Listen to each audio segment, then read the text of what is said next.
Hi friends, இந்த வீடியோவில் என்ன பார்க்குறீங்க அப்படின்னா, சிம்பிளாக வாழைக்காய் ஃப்ரை எப்படி பண்ணலான்னு பார்க்கலாம். அதுக்கு நான் ஒரே ஒரு வாழைக்காய் மட்டும் எடுத்திருக்கேன். அந்த ஒரு வாழைக்காயை நம்ம தோல் சீவிட்டு ரவுண்ட் ரவுண்டாக கட் பண்ணிக்கோங்க. கட் பண்ணுறது பார்த்தீங்க அப்படின்னா கொஞ்சம் தடிமனாக கட் பண்ணிக்கோங்க, ரொம்ப நைஸாக கட் பண்ணாதீங்க. கட் பண்ணிவிட்டு ஒரு தடவை வாஷ் பண்ணிவிட்டு கொஞ்சமாக தண்ணியில் போட்டு வச்சுருங்க, கருப்பாகாமல் இருக்கும். நம்ம நறுக்கிட்டு டக்குன்னு நீங்கள் வந்து தாளிக்கிறதுக்கான ப்ராசஸ் பார்த்துக்கோங்க. ரொம்ப நேரம் ஆகாது, வித்தின் 10 மினிட்ஸில் இந்த ஃப்ரை வந்து முடிச்சிடலாம். உங்களுக்கு ரொம்ப நைஸாக நறுக்குனீங்க அப்படின்னா ஃப்ரை பண்ணும்போது உடஞ்சிரும். அதனால் தடிமனாக வச்சுக்கோங்க. ஸ்டவ் ஆன் பண்ணி கடாயை காஞ்சதுக்கப்புறம் கொஞ்சமாக தண்ணி விட்டுருங்க. ஒரு 20 ml தண்ணி இருந்தால் போதும் ஒரு வாழைக்காய்க்கு. காரத்துக்கு ஏற்றுற மாதிரி மிளகாய்த்தூள், கொஞ்சமாக மஞ்சத்தூள், டேஸ்ட்டுக்கு தகுந்த மாதிரி உப்பு, இது எல்லாத்தையும் ஒன்றா மிக்ஸ் பண்ணிக்கோங்க. அந்த தண்ணி கொதித்து வரப்போ ஸ்டவ்வை வந்து குறைச்சிக்கோங்க. ஸோ தண்ணி கொதித்து வந்ததும் அந்த வாழைக்காய் கட் பண்ணி வச்சுருக்கதை அதில் சேர்த்துக்கோங்க. இந்த ஃப்ரை பார்த்திங்க அப்படின்னா ரொம்ப டேஸ்ட்டாக இருக்கும். நீங்கள் சைட் டிஷ்ஷாக யூஸ் பண்ணிக்கலாம், ஸ்நாக்ஸாக சாப்பிட்லாம். குட்டி பசங்க விரும்பி சாப்பிடுவாங்க.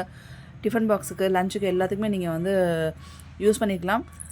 இது மாதிரி கொதித்து வந்ததும் கேஸை லோ ஃப்ளேமில் வச்சுட்டு அந்த மசாலாவும் இந்த வாழைக்காயும் ஒன்றா ஃப்ரை ஆகிற மாதிரி பார்த்துக்கோங்க, மிக்ஸ் ஆகிற மாதிரி பார்த்துக்கோங்க. இதுதான் அதில் வந்து ரொம்ப ரொம்ப இம்பார்ட்டண்ட்.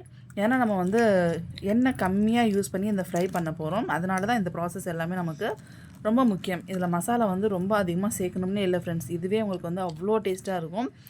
பிடிக்காதவங்க கூட வந்து விரும்பி சாப்பிடுவாங்க. இங்கே பாருங்கள், தண்ணி நமக்கு வந்து ஒரு நிமிஷம் ஃபுல் ஃப்ளேமில் வச்சுட்டு அதுக்கப்புறம் நம்ம வந்து தண்ணி சலசலப்பு அடங்குனதும் கேஸை லோ ஃப்ளேமில் வச்சுட்டு இது மாதிரி கிளறி விட்டுக்கோங்க. கிளறி விட்டுட்டு திரும்ப என்ன பண்ணுங்கள் அப்படின்னா லோ ஃப்ளேம்லேயே ஒரு செகண்ட் வச்சுக்கோங்க. ஸோ அதுக்கப்புறம் இருக்கிற தண்ணியும் உங்களுக்கு ஓரளவுக்கு ட்ரை ஆகிடும். இப்போ பாருங்கள், ஒரு 90% வந்து வெந்துருச்சு. இப்போ நம்ம அடுப்புலேருந்து இறக்கிட்டு சைடில் வந்து தவா வச்சுருங்க. அது வந்து தவாவில் தான் நம்ம வந்து ஃப்ரை பண்ண போகிறோம். இதை நல்லா அந்த ஹீட்டுக்கு வந்து கிளறி விட்டுக்கோங்க. நமக்கு லேசாக அந்த தண்ணி இருக்குது பார்த்திங்களா, அதுவும் நமக்கு வந்து இந்த பக்கம் தவா காயறதுக்குள்ளே அந்த தண்ணியும் உங்களுக்கு வந்து என்ன ஆகிடும் அப்படின்னா ட்ரை ஆகிடும். ஸோ தவா காஞ்சதும் லேசாக எண்ணெய் தடவிக்கோங்க. என்கிட்ட எண்ணெய் அப்ளை பண்ணுறதுக்கான இருக்குது, அதனால் நான் வந்து அதில் அப்ளை பண்ணிட்டேன். இந்த டைமில் ஒரு டிப்ஸ் நான் கண்டிப்பாக சொல்லி ஆகணும் பிகினர்ஸ்க்கு. தவாவில் நீங்கள் வந்து ப்ளேஸ் பண்ணும்போது ஒவ்வொரு பீஸும் ப்ளேஸ் பண்ணும்போது சென்டர்லேருந்து வச்சு ப்ளேஸ் பண்ணாதீங்க. இது மாதிரி சைடில் சுற்றி வைங்க.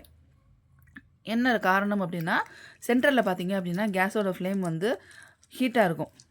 அதிகமாக இருக்கும்போது நமக்கு வந்து தவா வந்து காஞ்சிருக்கும். அதனால் வந்து என்ன அப்படின்னா, நீங்கள் லோ ஃப்ளேமில் வச்சாலுமே உங்களுக்கு சென்டரில் வந்து தவா வந்து நல்லா ஹீட்டாக இருக்கும். அதனால் ஸ்டார்டிங்கில் சென்டரில் வைக்காமல் சுற்றி வச்சுட்டு அதுக்கப்புறம் சென்டரில் வச்சிங்க அப்படின்னா ஒரே டைமில் நீங்கள் வந்து எல்லா வாழைக்காயும் ஃப்ரை பண்ணுறதுக்கு வசதியாக இருக்கும். திருப்பி போட்டு ஃப்ரை பண்ணுறதுக்கு வசதியாக இருக்கும். இதுவே நீங்கள் சென்டர்லேருந்து ஆரம்பிச்சிங்க அப்படின்னா சுற்றி வாழைக்காலாம் வச்சு முடிக்கிறதுக்குள்ளே அது ஃப்ரை ஆக ஆரம்பிச்சிடும். அதனால தான். ஸோ இந்த டிப்ஸை ட்ரை பண்ணி பாருங்கள்.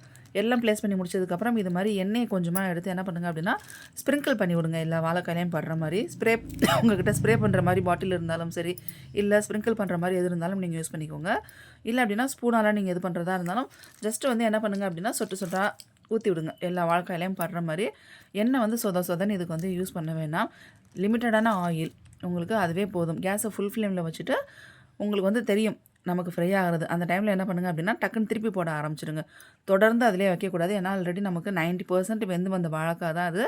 ரிமைனிங் 10% தான் நம்ம தவாவில் ஃப்ரை பண்ண போகிறோம். ஸோ தோசை கரண்டி வச்சு திருப்பி போடுங்க, கையால் திருப்பி போடுங்க, இல்லை இது மாதிரி கத்தியால் திருப்பி போடுங்க. உங்களுக்கு சூடு தாங்கும்னா கையாலே திருப்பி போட்டுக்கலாம். இல்லை ஸ்பூன் வந்து உங்களுக்கு கம்ஃபர்டபுளாக இருக்கும் அப்படின்னா அதை எடுத்துக்கோங்க. எல்லா வாழைக்காயும் திருப்பி போட்டதுக்கப்புறம் திரும்ப என்ன பண்ணுங்கள் அப்படின்னா எண்ணெயை கொஞ்சம் ஸ்ப்ரிங்கிள் பண்ணுங்கள். இந்த ரெசிபி கம்ப்ளீட்டாக பண்ணி முடிக்கிறதுக்கு எனக்கு வந்து ஒரு ஸ்பூன் எண்ணெய் தேவைப்பட்டிருக்கும் ஃப்ரெண்ட்ஸ். அவ்வளோதான். திருப்பி போட்டு நம்ம வந்து ஃப்ரை பண்ணியாச்சு. கேஸை லோ ஃப்ளேமில் தான் வச்சுக்கணும். நமக்கு ஒரு 2 சைடு நீங்கள் திருப்பிட்டீங்க அப்படின்னா அதுக்கப்புறம் கேஸை லோ ஃப்ளேம்லேயே வச்சுருங்க. இப்போ 1/4 ஸ்பூன் அளவுக்கு எண்ணெய் விட்டு கொஞ்சமாக கருவேப்பிலை அதில் சேர்த்துக்கோங்க. இந்த கருவேப்பிலை ஃப்ரை பண்ணுறதுலேயும் ஒரு வந்து டெக்னிக் இருக்குது. அது என்ன அப்படின்னா 50% மட்டும்தான் நீங்கள் இந்த கருவேப்பிலையே ஃப்ரை பண்ணணும். கம்ப்ளீட்டாக 100% வந்து ஃப்ரை பண்ணக்கூடாது. தென் இந்த வாழைக்காயும் அந்த கருவேப்பிலையும் சேர்ந்து ஒன்றா மிக்ஸ் பண்ணி விட்டுக்கோங்க. ஸோ இப்போ நீங்கள் ஸ்டவ்வை ஆஃப் பண்ணிவிடுங்க. ஸ்டவ்வை ஆஃப் பண்ணிவிட்டு அந்த தவா ஹீட்டாக இருக்கும் பார்த்தீங்களா, அந்த ஹீட்லேயே மீதி இருக்க அந்த வாழைக்காவும் அந்த கருவேப்பிலையும் அங்கங்கே நமக்கு வந்து கொஞ்சம் ஃப்ரை ஆகாமல் இருந்தாலும் அந்த தவாட ஹீட்லேயே உங்களுக்கு வந்து நல்லா ஃப்ரை ஆகிடும். ஃபுல்லாக உங்களுக்கு பார்க்குறதுக்கே சூப்பராக இருக்கும். சைடில் ஓரங்கள்லாம் லேசாக கிறிஸ்பியாக இருக்கும், உள்ளே வந்து க்ரன்ச்சியாக இருக்கும். இந்த ரெசிபி வந்து பார்த்திங்க அப்படின்னா சைட் டிஷ் நீங்கள் சாப்பிடுவீங்களோ இல்லையே வெறும் வயலே சாப்பிட்டு முடிச்சிடுவீங்க. கருவேப்பிலையை யாருமே தூக்கி போட மாட்டாங்க. அந்தளவுக்கு கிறிஸ்பியாக வந்து வெந்து வந்திருக்கும்.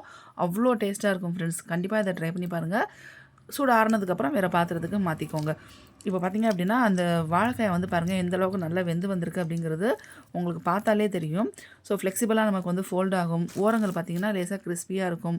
ஸோ இது எல்லாமே ரொம்ப சூப்பராக இருக்கும். நீங்களும் மறக்காமல் ட்ரை பண்ணி பாருங்கள். இந்த ரெசிபி பிடிச்சா மறக்காமல் லைக் பண்ணுங்கள், ஷேர் பண்ணுங்கள், கமெண்ட் பண்ணுங்கள், சப்ஸ்கிரைப் பண்ணிட்டு பக்கத்தில் இருக்க பெல் பட்டனை ப்ரெஸ் பண்ணுங்கள். தேங்க்ஸ் ஃபார் வாட்சிங்.